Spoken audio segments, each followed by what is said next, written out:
The blizzard had swallowed everything. Snowflakes pelted the ground like falling ash, and the icy wind howled through the trees. In the middle of this storm, a small figure sat motionless beneath a crooked pine, her arms wrapped tightly around her knees, lips trembling, face pale with fear and frost. Her breath barely showed in the freezing air. She was only 7. Her name was Ellie. She hadn't meant to run. Not really. But after what they said, after hearing those words echo in her home, she couldn't take it any more. It's her fault. If she hadn't screamed. They thought she couldn't hear, but she did, loud and clear. So she slipped out quietly. No shoes, no coat, just pajamas. Hours passed. No one came. Her tiny fingers turned purple. Her tears froze on her cheeks. And then the howling stopped. Something crunched in the snow behind her. A German shepherd, tall, powerful, covered in frost, emerged like a guardian from the storm. His eyes locked onto Ellie's. He didn't bark. He didn't growl. He simply stepped forward and laid beside her, wrapping his warm body around her shivering frame.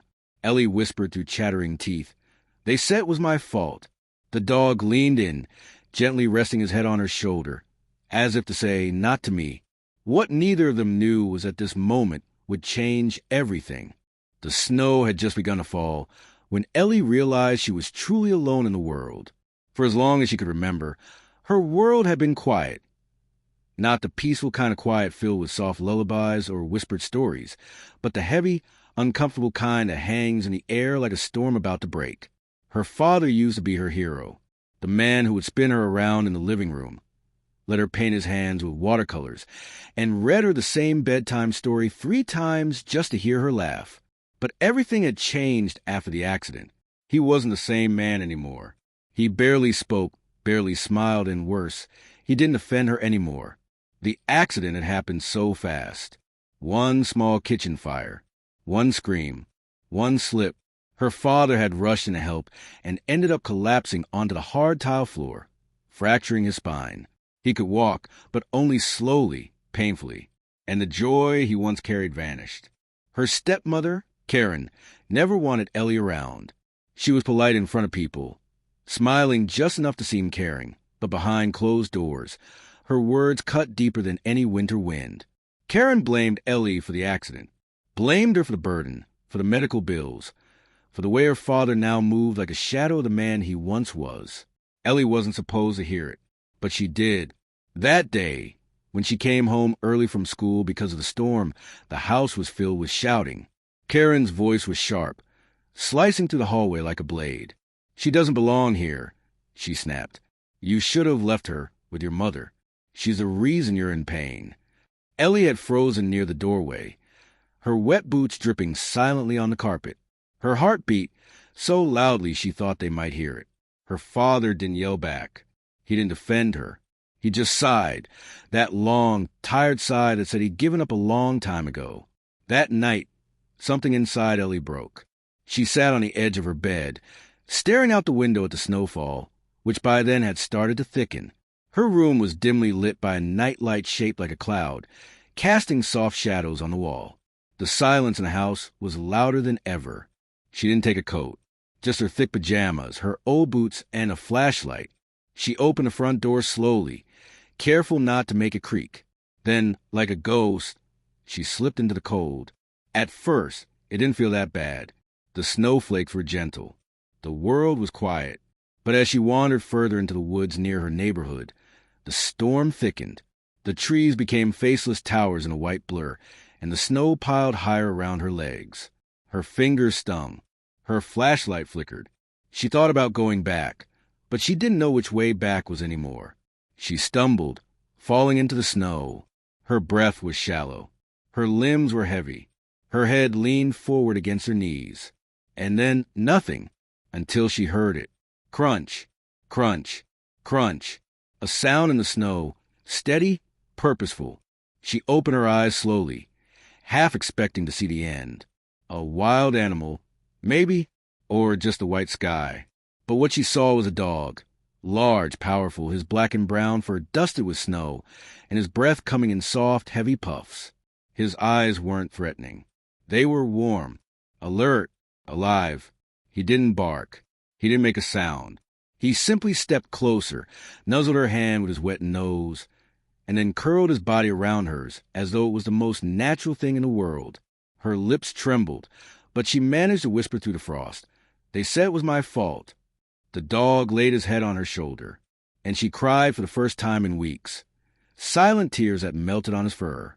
Back in town, panic had started to rise. Ellie's father had found her room empty and the front door ajar.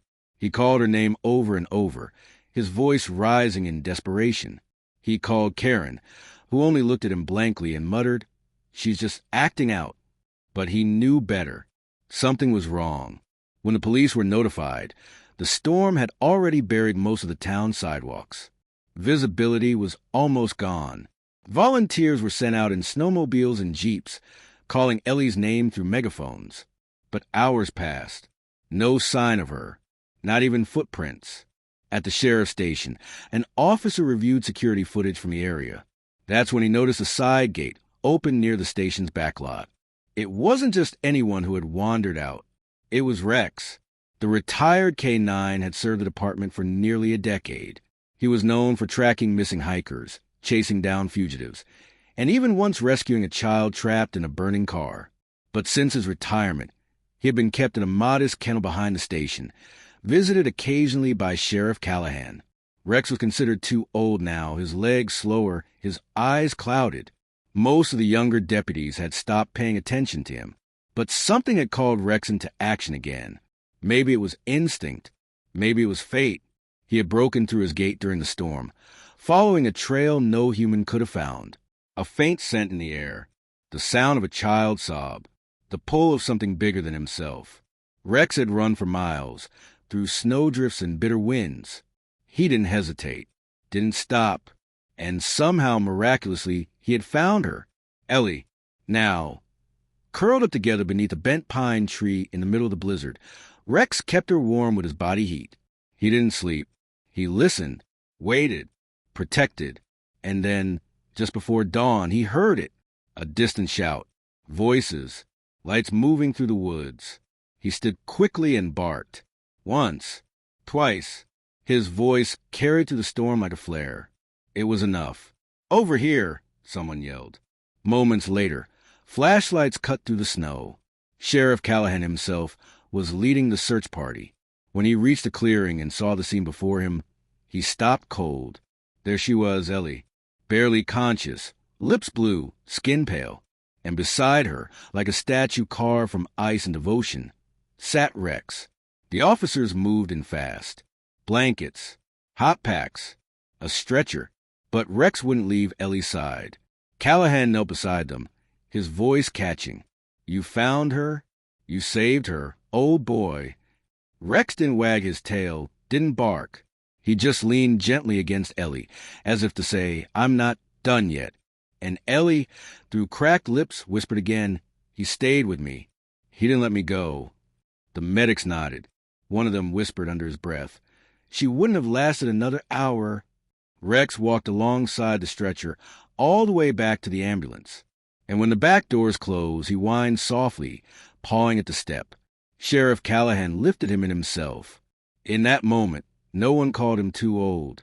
In that moment, he was exactly what he'd always been, a hero. The hospital smelled like antiseptic and winter air. Nurses moved quickly through the hallways, their shoes squeaking softly on the linoleum floors. Machines beeped, monitors flickered, and warm lights buzzed gently above Ellie's hospital bed. She hadn't spoken since they brought her in. Her eyes fluttered open, then closed again. The doctor said she was stable, just severely hypothermic and exhausted.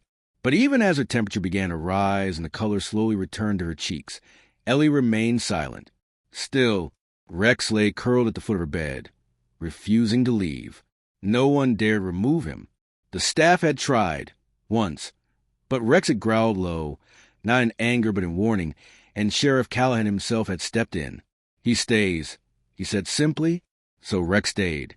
Through the night, through the tests, through the quiet, news of the rescue spread quickly.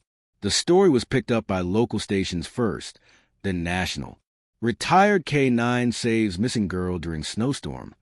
It was the kind of story people clung to, something pure in a world so often heavy.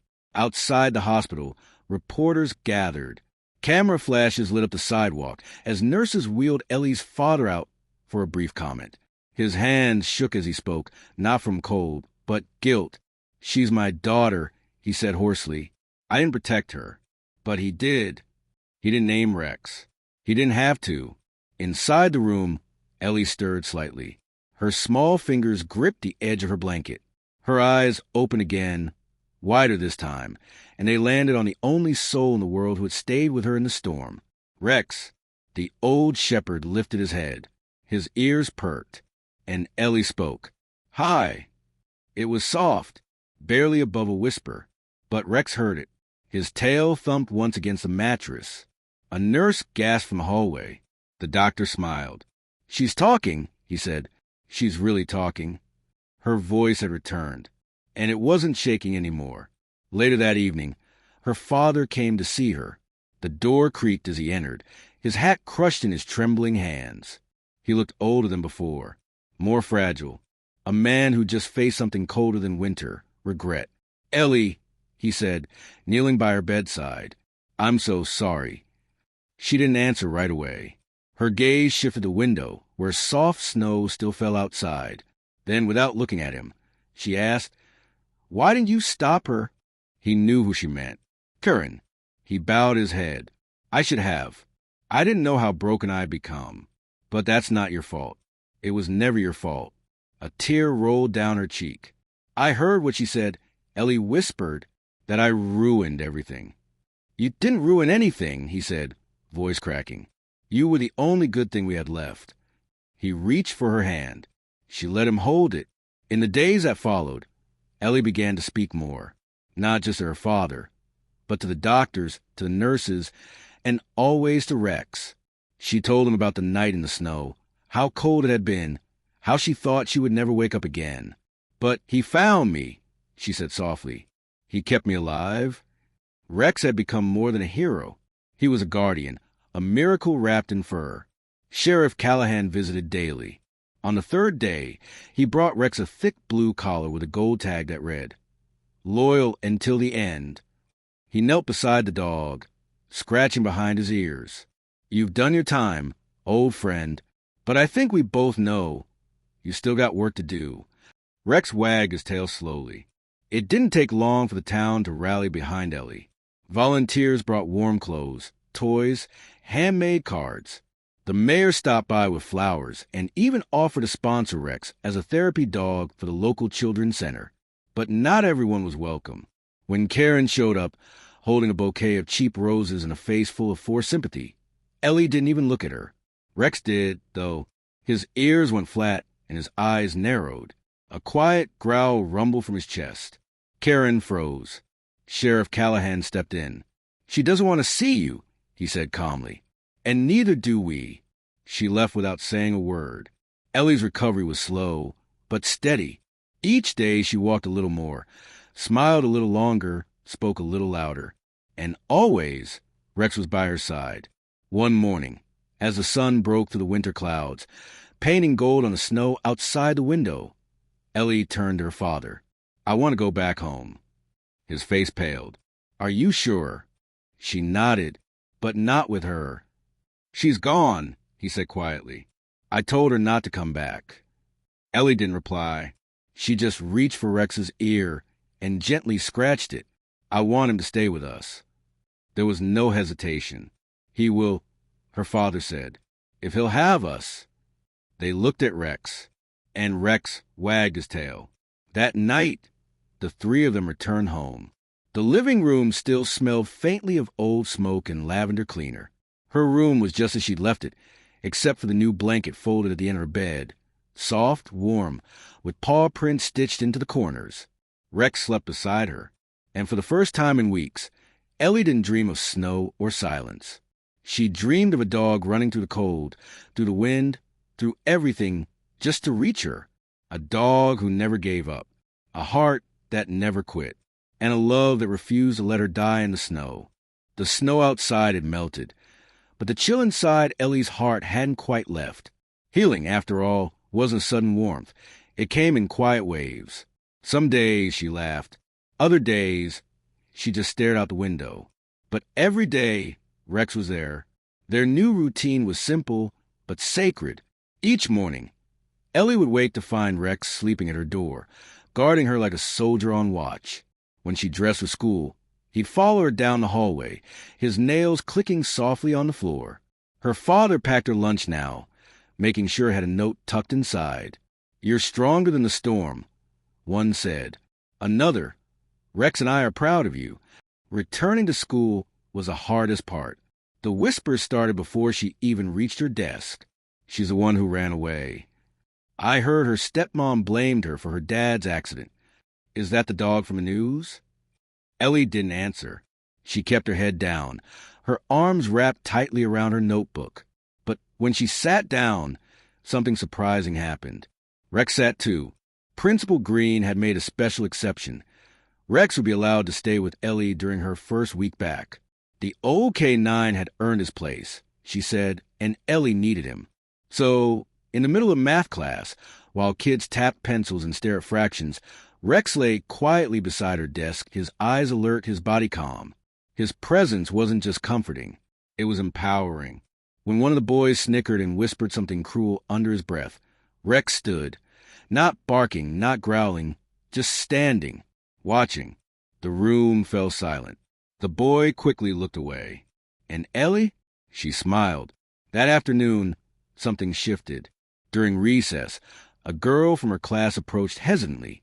"Can I pet him?" she asked. Ellie nodded. "He's really gentle." Within minutes, kids gathered around. Rex sat tall, letting them stroke his fur, gently nuzzling small hands, licking cheeks. For the first time in a long while, Ellie wasn't just seen. She was welcome. Rex had that effect. Wherever he went, people softened. Teachers stopped to say hello. The school counselor asked if Rex could visit other students during quiet hours. Even the grumpy janitor, who never smiled at anyone, brought Rex a biscuit from the vending machine. But Ellie knew he wasn't there to be a mascot. He was there for her. At night, when the house creaked and the wind howled through the trees, Rex would nudge open her bedroom door and settle beside her bed. Sometimes, Ellie would wake from a bad dream, the kind where snow buried her legs and voices blamed her in the dark, and Rex would be there, his head resting gently on her arm, his eyes watching. He never left. One weekend, Ellie's father took them both to the park. It wasn't far, just beyond the neighborhood's edge, where tall pines bordered the river and the grass still crunched under the last of winter's breath. Ellie threw a ball. Rex chased it with the excitement of a puppy, ears flapping, tail flying. They sat together on a bench, the sun breaking through the clouds, warming her cheeks. "Do you think he remembers that night?" she asked quietly. Her father paused. "I think he remembers you." She looked down at Rex, who was panting happily, his tongue out, his eyes full of something more than instinct, loyalty, love. "I don't think he'll ever let me get lost again," she whispered. And Rex, as if understanding every word, pressed his nose gently against her hand. That evening, as the sun set and the sky turned soft with pink and gold, Ellie stood by the window of her room. Her reflection stared back, a girl who had once felt invisible, a girl who had once believed she didn't matter. But now she had a shadow that stayed beside her, a heartbeat that matched her own, a second chance wrapped in fur and courage. Rex wasn't just a dog. He was the part of her that refused to give up. Spring came slowly that year. The last traces of snow melted into the soil, leaving behind puddles that reflected the soft morning sky. Trees budded cautiously, as though still unsure it was safe to bloom. But in Ellie's world, something beautiful had already begun to grow, something stronger than winter, deeper than fear. She no longer walked through life like a shadow. She held her head higher now, spoke more freely, smiled more often. Her laughter, once rare and fragile, returned in gentle bursts that filled the quiet corners of their home. And always, always, Rex was beside her. The town called him a hero. But to Ellie, he was more than that. He was her guardian, her reason to believe in good things again. One afternoon, They visited the old sheriff's station. Sheriff Callahan greeted them with a warm grin and a new leather collar, darker brown, with polished brass letters that read, "Rex, Protector." He knelt down and fastened it carefully around the dog's neck. "You saved her," he said softly. "And I think she saved you, too." Ellie didn't speak, but her eyes shimmered with quiet truth. The storm had nearly taken her life, but it had given her something, too, something fierce and unforgettable. On the ride home, Ellie leaned her head against the car window. Fields passed in a blur of green and gold. She reached her hand down, letting her fingers brush against Rex's fur. He looked up at her, eyes calm, full of that unspoken understanding they shared. "You found me when no one else did," she whispered. "You knew I was worth saving, even when I didn't." That night, as twilight spilled across the sky, Ellie wrote her first journal entry in months. Her handwriting was a little shaky, but the words were clear. "It wasn't my fault. And I'm not alone anymore." Downstairs, her father was humming as he made tea. The house was warmer now, not just in temperature, but in spirit, and curled at her bedroom door, standing silent guard as the stars blinked to life above them, Rex slept peacefully, knowing his mission wasn't over. Because love like that never ends. It only grows stronger.